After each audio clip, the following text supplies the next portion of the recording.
رسول صلی الله علیه وسلم چې دی هغه نه ډېر دنګ وليس بالطويل البائن ولا بالقصير،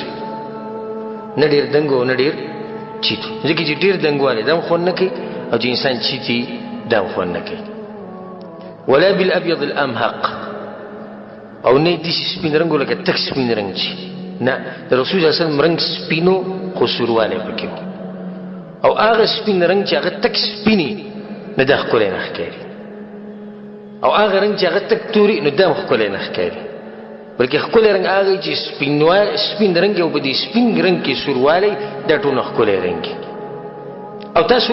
سوچ کوئ ګورئ چې دا کوم صفات بیانوم دې باره کې سوچ کوئ چې ستاسو پیغمبر صلی الله علیه وسلم څنګه انسان ښه جسم نه پیړ دی نه نری، نه پیړو او نه نریو، بس صرف دومره وه چې د آخري عمر کې کله چې رسول اسلام د وفات کېدو ته لږې ورځې پاتې په دغه ورځو کې رسول اسلام لږ غټ شوی و. انسان چې بوډا شي دی لږ غټېږي درني. نور د رسول اسلام عام چې جسم دی هغه نه پیړ دی او نه نری. د رسول صلی الله علیه وسلم ویښته چې دي دا نه هغه ډېر نرم ویښته و کوم چې ولېږي، دا کله چې دا ویښته ډېر نري شي نه دا ولېږي، نه دا ډېر نري و نه هغه ګلګوتې اخیستو شوي شي نه هغه ویښته و، بلکې د رسول صلی الله علیه وسلم ویښته چې د منځني ویښته و. رسول صلی الله علیه وسلم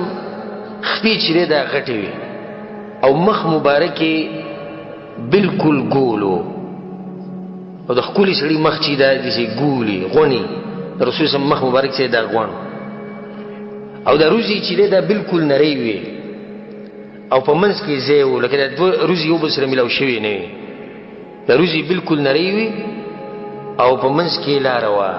او سترګې د رسول صلی الله علیه وسلم ډېرې غټې وي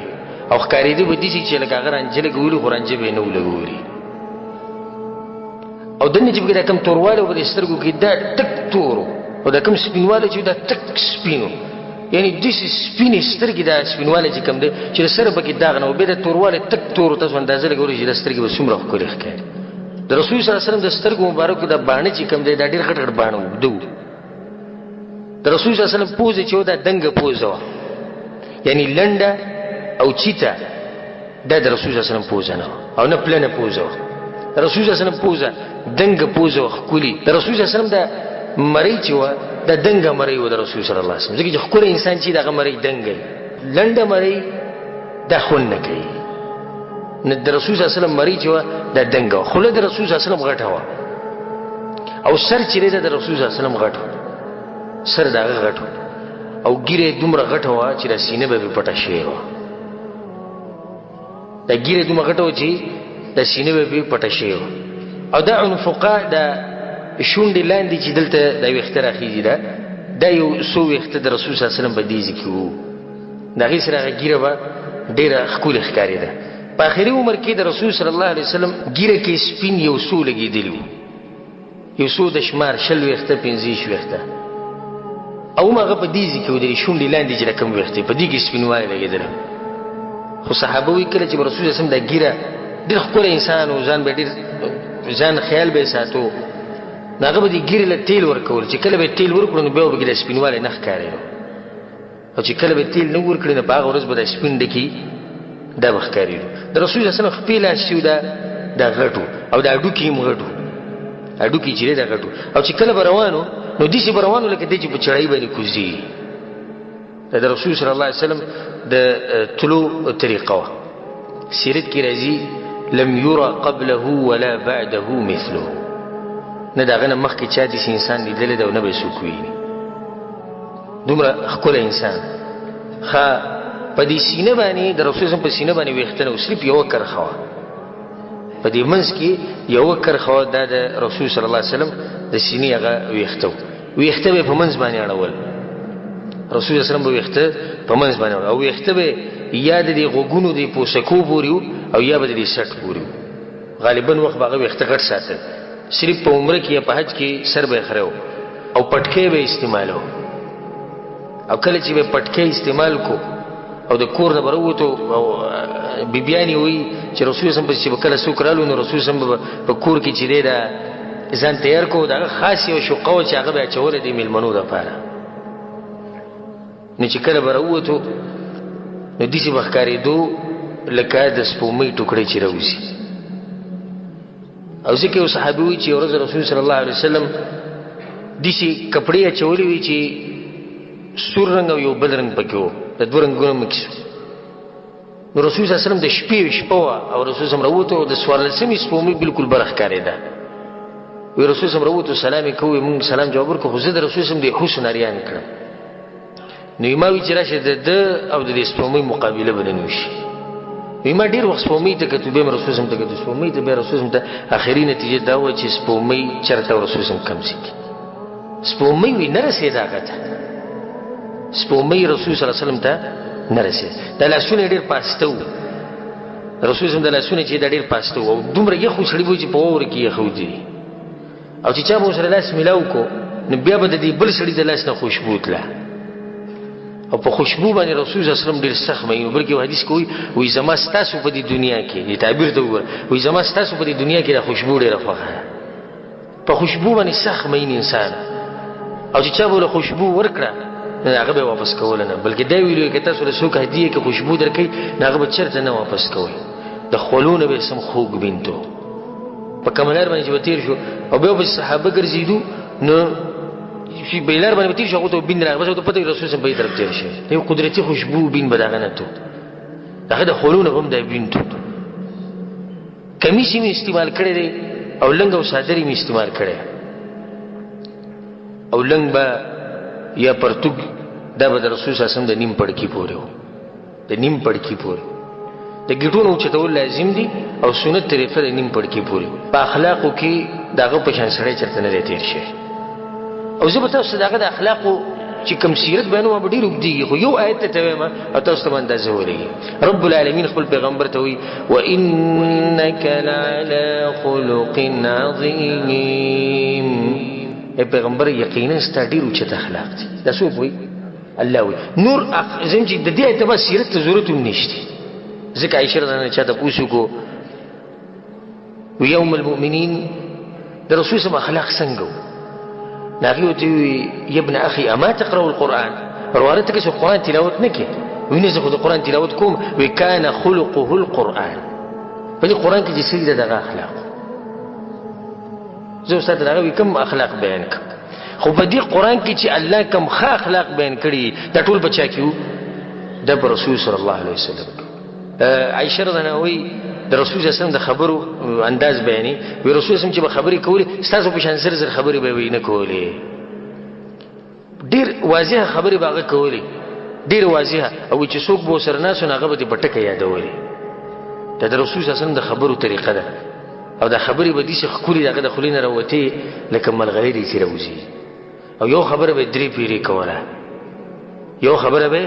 درې پیری کوله کله چې به پته ورګي چې راکسان به پوه شي نه دوی مده چې आवाज به په تیز आवाज کې به خبرې نه کولې په منځني आवाज کې ولېږي دریم دا چې چا سره به خبره کولې یا چا به خبره کول نه غته به بالکل د مخ کړه ته به کټو چې نه دا سره خپش انس بن مالک رضی الله عنه چې رسول الله صلی الله علیه وسلم کله د کور نه وروته د کور نه چې وکړو په لار کې د مشومان رسول الله صلی الله علیه وسلم په سیراتلو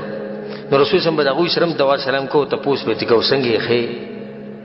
یو حدیث کې راځي انس بن مالک رضی الله عنه چې ما د رسول صلی الله علیه وسلم لس کاله خدمت کړي او رسول صلی الله علیه وسلم چې د ځواب مخ کې اوف ټکې نه دی ویلي او نه چې تماته په لس کاله کې ویلي چې دا کار ماته ته ویلو چې دې شی وکولې دی نه دی کړي او نه راته دې شی ویلي چې تاسو ما ویلي چې مې کو نو تا ویلي وکړو دې ماته چرته نه دی ویلي که زمانه څه غلطي شوی دا غي معاف کړي که زمانه سم صدر غلی ده بس خندلی دي مسکی شوی عائشہ رضی الله عنها وی ما ضرب رسول الله صلى الله عليه وسلم خادما له ولا امرأة ولا ضرب بيده شيئا قط رسول صلی الله علیه وسلم رسول صلی الله علیه وسلم په ټول ژوند کې چې خپل نوکر نه دیواله خپل خزه نه دیواله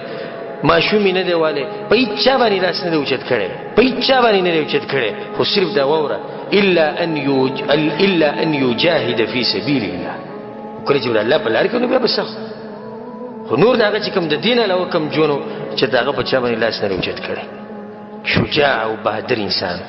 یو ورځ په مدینه کې دي شلو شو چې د شپې خلک ودو او ساواز غونډه کې راغله لري نه دا صحابه دي چې دوی د ډیرو خلکو سره په دښمنۍ کې پراته همیشه به دوی دې بیدار غونډه کې چې دې نه څوک په مدینه باندې اچانک حمله ونه کړي ټول دنیا دا خلاف او په خادي چې کړه به خلک په دې سونو باندې په یوخانو باندې راتلونو دي سونو د یوخانو د لری نه یو आवाज راځي بس هغه توري او ډالونه او اسونه او خان دایره وستو چې زو او دا وګورئ چې لسی چل خو ټول به یو ځای لړ ځکه چې شپه ده وای مونږ روان شو او طلوع د مدینې نه وته یعنی هغه خطه کتوره تیار ټول غرونه نو دې چرینه یو سړی روان دی او په دې وته کې دوی دا وی چې مونږ بهر ته وځو غره رسول صلی الله علیه وسلم نه پاسه وای ابه تنګوي نه هغه درې بس مونږ به وګورو چې څه مسله ده دغه مینه و د رسول صلی الله علیه وسلم وی کله چې مونږ دې تیری ته ونګیږي تیری نه وسړی راوته مونږ چې دا ګوره څوک چې راغی هغه رسول صلی الله علیه وسلم او خاندل او مسکه وې سنشتي ما وختي زوته ما کتلی زی واپس زی یو سړی یوازې به تور تیار کې وته او دې سړی چې دنیا دغه په مخالفت کې ولاړه دې ته وی شجاعت او ځکه صحابه وی کله چې موږ په جنگ کې او په جهاد کې او حالات په برابر نو خو سید موږ په میدان کې صحیح ولاړ او چې کله موږ ته پته ولګي چې حالات ورانی نو موږ به د رسول الله صلی الله علیه وسلم څخه کوم ځای کې چې داخله دي ملا نشاته ودرې نو بیا موږ د رسول الله نشاته ولاړ او چې کله رسول الله موږ سره ولاړ نو موږ ته یو غرق کاریدو چې موږ سره رسول الله ولاړ دا ډېر شجاعت والا او ډېر بهادر انسان و دې چانه نه یریدو صرف د خپل رب العالمین نه یریدو نور چانه نه یری انس بن مالک رضی الله عنه چې رسول الله صلی الله علیه وسلم د خپل اخلاق یو مثال به ورکړی دی او مثال به دا ورکړی چې